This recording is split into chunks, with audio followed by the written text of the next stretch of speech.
ಪುರುಷರ ಮೂತ್ರದಲ್ಲಿ ರಕ್ತ ಕಂಡುಬರಲು ಕಾರಣವೇನು? Options: A. ಗ್ರಂಥಿ ವಿಸ್ತರಣೆ, ಬಿ. ವೀರ್ಯಾಣು ಉತ್ಪತ್ತಿ, ಸಿ. ಒತ್ತಡ, ಡಿ. ಆಯಾಸ.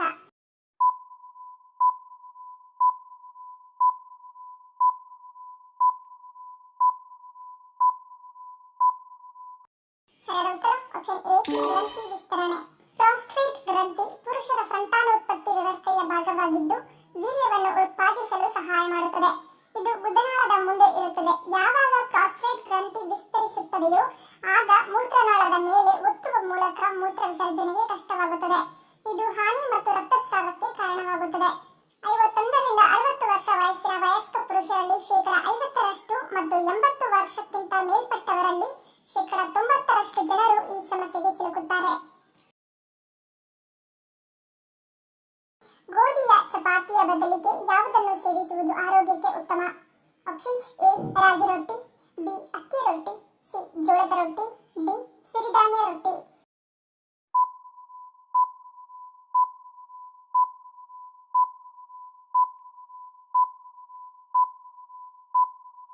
ಸರಿಯಾದ ಉತ್ತರ ಆಪ್ಷನ್ ಸಿ. ಜೋಳದ ರೊಟ್ಟಿ. ಜೋಳದಲ್ಲಿ ಹೆಚ್ಚಾದ ಕಬ್ಬಿಣಾಂಶವಿರುವುದರಿಂದ ಇದು ರಕ್ತದಲ್ಲಿ ಆಮ್ಲಜನಕ ಸರಬರಾಜು ಮಾಡುವುದರ ಜೊತೆಗೆ ಮೂಳೆಯ ಆರೋಗ್ಯಕ್ಕೆ ಫಾಸ್ಫರಸ್, ಹೃದಯದ ಆರೋಗ್ಯಕ್ಕೆ ಪೊಟ್ಯಾಷಿಯಂ ಮತ್ತು ಮೂಳೆಗಳನ್ನು ಬಲಪಡಿಸಲು ಕ್ಯಾಲ್ಸಿಯಂ ಒದಗಿಸುತ್ತದೆ.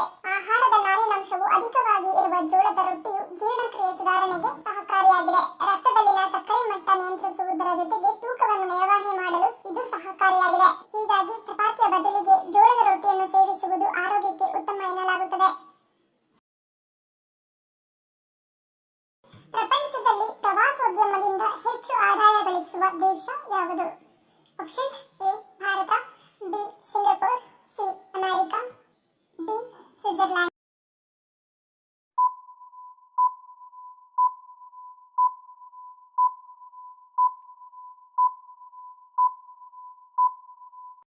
ಸರಿಯಾದ ಉತ್ತರ ಆಪ್ಷನ್ ಸಿ. ಅಮೆರಿಕ. ಪ್ರಪಂಚದಲ್ಲಿಯೇ ಪ್ರವಾಸೋದ್ಯಮದಿಂದ ಹೆಚ್ಚು ಆದಾಯ ಗಳಿಸುವ ದೇಶ ಯುನೈಟೆಡ್ ಸ್ಟೇಟ್ಸ್. ಇದಕ್ಕೆ ಉದಾಹರಣೆಯಾಗಿ 2023ರಲ್ಲಿ ಅಂದರೆ ಕಳೆದ ವರ್ಷ ಯುನೈಟೆಡ್ ಸ್ಟೇಟ್ಸ್ $190 ಬಿಲಿಯನ್ ಆದಾಯವನ್ನು ಗಳಿಸಿದೆ. ಪೀರಿಯಡ್ ಸಮಯದಲ್ಲಿ ಯಾವುದನ್ನು ಸೇವಿಸುವುದರಿಂದ ಹೊಟ್ಟೆ ನೋವು ಉಲ್ಬಣಿಸುತ್ತದೆ? Options: A. ಚಹಾ, ಬಿ. Coffee, C. ಹಾಲು, ಡಿ. ಬಿಸಿನೀರು.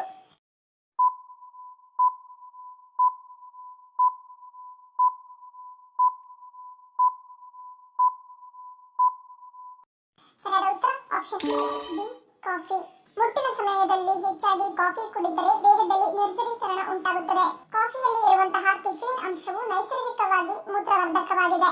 ಇದು ಮೂತ್ರ ವಿಸರ್ಜನೆ ಹೆಚ್ಚು ಮಾಡಿ ನಿರ್ಜಲೀಕರಣದಿಂದಾಗಿ ಸ್ನಾಯು ಸೆಳೆತವನ್ನು ಉಂಟು ಮಾಡುತ್ತದೆ. ತಲೆನೋವು ಹೆಚ್ಚಾಗುತ್ತದೆ ಮತ್ತು ಹಾರ್ಮೋನ್ಗಳ ಮೇಲೆ ಅಡ್ಡ ಪರಿಣಾಮವನ್ನು ಬೀರುತ್ತದೆ. ಇದು ರಕ್ತನಾಳಗಳನ್ನು ಕುಗ್ಗಿಸುವುದರ ಜೊತೆಗೆ ಕಾರ್ಟಿಸೋಲ್ ಅನ್ನು ವೃದ್ಧಿಸುತ್ತದೆ. ಇದರ ಪರಿಣಾಮವಾಗಿ ಋತುಚಕ್ರ ಸಂದರ್ಭದಲ್ಲಿನ ಸಮಸ್ಯೆಗಳು ಇನ್ನಷ್ಟು ತೀವ್ರವಾಗುತ್ತದೆ. ಕರ್ನಾಟಕದಲ್ಲಿ ಯಾವುದನ್ನು ಹೇರಳವಾಗಿ ಗಣಿಗಾರಿಕೆ ಮಾಡಲಾಗುತ್ತದೆ?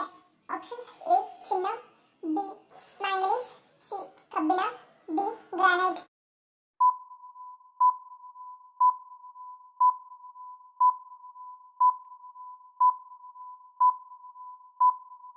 ಸರಿಯಾದ ಉತ್ತರ ಆಪ್ಷನ್ ಎ ಮತ್ತು ಬಿ. ಕರ್ನಾಟಕದಲ್ಲಿ ಮ್ಯಾಂಗನೀಸ್ ಮತ್ತು ಚಿನ್ನವನ್ನು ಹೇರಳವಾಗಿ ಗಣಿಗಾರಿಕೆ ಮಾಡಲಾಗುತ್ತದೆ. ಇದರ ಜೊತೆಗೆ ಇತರ ಖನಿಜಗಳಾದ ಅಲ್ಯೂಮಿನಿಯಂ, ಕಬ್ಬಿಣ, ಸುಣ್ಣದಕಲ್ಲು, ತಾಮ್ರ, ಬಾಕ್ಸೈಟ್, ಕ್ರೋಮೈಟ್, ಮೈಕಾ ಮತ್ತು ಗ್ರಾನೈಟ್ಗಳನ್ನು ಸಹ ಗಣಿಗಾರಿಕೆ ಮಾಡಲಾಗುತ್ತದೆ. ಭೂಗತ ಪವರ್ ಹೌಸ್ ಅನ್ನು ಹೊಂದಿರುವ ಕರ್ನಾಟಕದ ಅಣೆಕಟ್ಟು ಯಾವುದು? Options: A. Krishnarajasagar, B. Linganamakki, C. Tungabhadra, D. ಮಣಿ.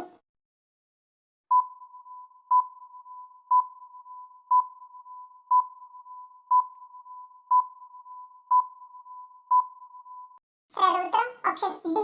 ಮಣಿ. ಶಿವಮೊಗ್ಗ ಜಿಲ್ಲೆಯ ಮಣಿಬೈಲ್ ಎಂಬ ಗ್ರಾಮದ ಬಳಿ ಈ ಅಣೆಕಟ್ಟನ್ನು ಕಟ್ಟಲಾಗಿದೆ. ಇದರಿಂದಾಗಿ ಈ ಅಣೆಕಟ್ಟನ್ನು ಮಣಿ ಅಣೆಕಟ್ಟು ಎಂದು ಕರೆಯಲಾಗುತ್ತದೆ. ಜಲವಿದ್ಯುತ್ ಯೋಜನೆಯಾಗಿ ರೂಪಿಸಲಾದ ಈ ಅಣೆಕಟ್ಟು ಕೆಪಿಸಿಎಲ್ನ ವಾರ್ಷಿಕಗಳಲ್ಲಿ 1 ಮೈಲಿಗಲ್ಲು ಮತ್ತು ಭೂಗತ ಪವರ್ ಹೌಸ್ ಅನ್ನು ಹೊಂದಿದೆ. ಇದು ಏಷ್ಯಾದ ಮೊದಲನೆಯದು ಎಂದು ಹೇಳಲಾಗುತ್ತದೆ.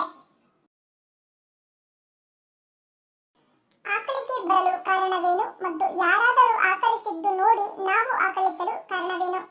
Options: A. ನಿದ್ದೆಯ ಕೊರತೆ, ಬಿ. ಇತರರು ನೆನೆಸುವುದು, ಸಿ ಮೆದುಳಿನ ಕಾರ್ಯ, ಡಿ ಮೇಲಿನ ಎಲ್ಲವೂ.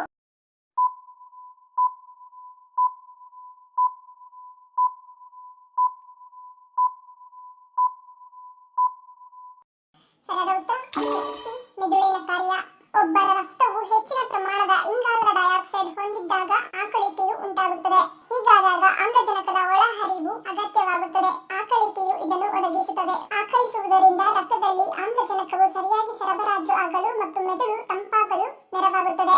ಮೆದುಳು ತನ್ನನ್ನು ತಾನು ಉಲ್ಲಾಸವಾಗಿರಿಸಿಕೊಳ್ಳಲು ಹೀಗೆ ಮಾಡುತ್ತದೆ. ಮತ್ತು ಒಬ್ಬ ವ್ಯಕ್ತಿಯು ಆಕಳಿಸುವುದನ್ನು ಕಂಡಾಗಲೆಲ್ಲ ಅವರ ಮಿರರ್ ನ್ಯೂರಾನ್ ವ್ಯವಸ್ಥೆಯು ಸಕ್ರಿಯಗೊಳ್ಳುತ್ತದೆ. ಇದು ಮಾನವ ಮೆದುಳಿನೊಂದಿಗೆ ನೇರ ಸಂಪರ್ಕವನ್ನು ಹೊಂದಿದೆ. ಮಿರರ್ ನ್ಯೂರಾನ್ ಸಿಸ್ಟಮ್ ಅನ್ನು ಸಕ್ರಿಯಗೊಳಿಸಿದಾಗ ಇದು ಇತರರನ್ನು ಅನುಕರಿಸಲು ಪ್ರೇರೇಪಿಸುತ್ತದೆ. ಹಾಗಾಗಿ ಇತರರು ಆಕಳಿಸಿದಾಗ ನಾವು ಆಕಳಿಸುತ್ತೇವೆ.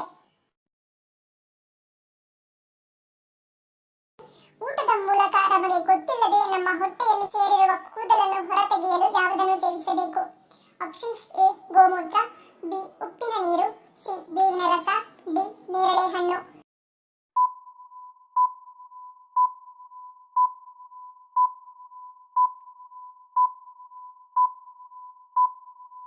ಸರಿಯಾದ ಉತ್ತರ ಆಪ್ಷನ್ ಡಿ ನೇರಳೆ ಹಣ್ಣು.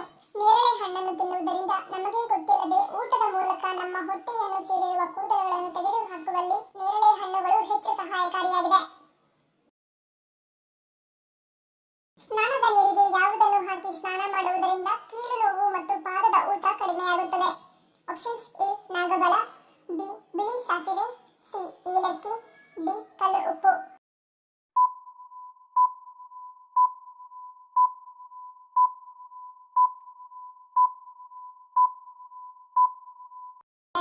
ಆಪ್ಷನ್ ಡಿ ಕಲ್ಲು ಉಪ್ಪು.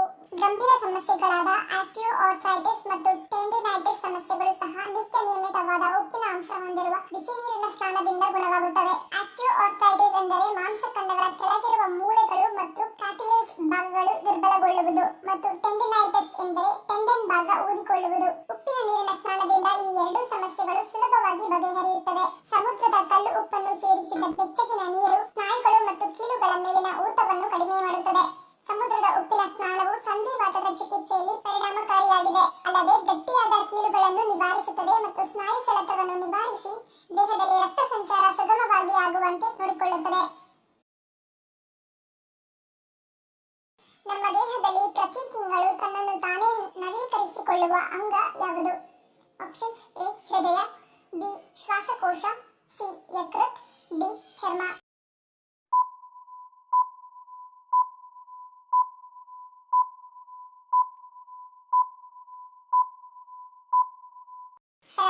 ಆಪ್ಷನ್ ಡಿ ಚರ್ಮ. ಚರ್ಮವು ನಮ್ಮ ದೇಹದ ಅತಿ ದೊಡ್ಡ ಅಂಗವಾಗಿದೆ. ಇದು ಮಾನವನ ಗಾತ್ರ ಮತ್ತು ತೂಕಕ್ಕೆ ಅನುಗುಣವಾಗಿ ಬದಲಾಗುತ್ತದೆ. ಮಾನವನ ಚರ್ಮವು ವಿವಿಧ ಎಕ್ಟೋಡರ್ಮಿಕ್ ಅಂಗಾಂಶಗಳಿಂದ ಮಾಡಲ್ಪಟ್ಟಿದ್ದು ಇದು ಯಕೃತ್, ಗ್ರಂಥಿಗಳು, ಹೊಟ್ಟೆ, ಹೃದಯ ಮುಂತಾದ ಎಲ್ಲಾ ಆಂತರಿಕ ಅಂಗಗಳನ್ನು ರಕ್ಷಿಸುತ್ತದೆ ಮತ್ತು ಪ್ರತಿ ತಿಂಗಳು ತನ್ನನ್ನು ತಾನೇ ನವೀಕರಿಸಿಕೊಳ್ಳುವ ನಮ್ಮ ದೇಹದ ಏಕೈಕ ಅಂಗವಾಗಿದೆ. ಧನ್ಯವಾದಗಳು. ನಿಮ್ಮ ಪ್ರೀತಿಯ ಲೈಕ್ ಕೊಟ್ಟು ಪ್ರೋತ್ಸಾಹಿಸಿ. ಇನ್ನು ಹೆಚ್ಚಿನ ಮಾಹಿತಿಗೆ ನಮ್ಮ ಚಾನೆಲ್ ಸಬ್ಸ್ಕ್ರೈಬ್ ಮಾಡಿ, ಪಕ್ಕದಲ್ಲಿರುವ ಬೆಲ್ ಬಟನ್ ಕ್ಲಿಕ್ ಮಾಡಿ. ಇನ್ನೊಂದು ಇಂಟ್ರೆಸ್ಟಿಂಗ್ ಪ್ರಶ್ನೆಗಳೊಂದಿಗೆ ಸಿಗ್ತೀನಿ. Love you all. Take care.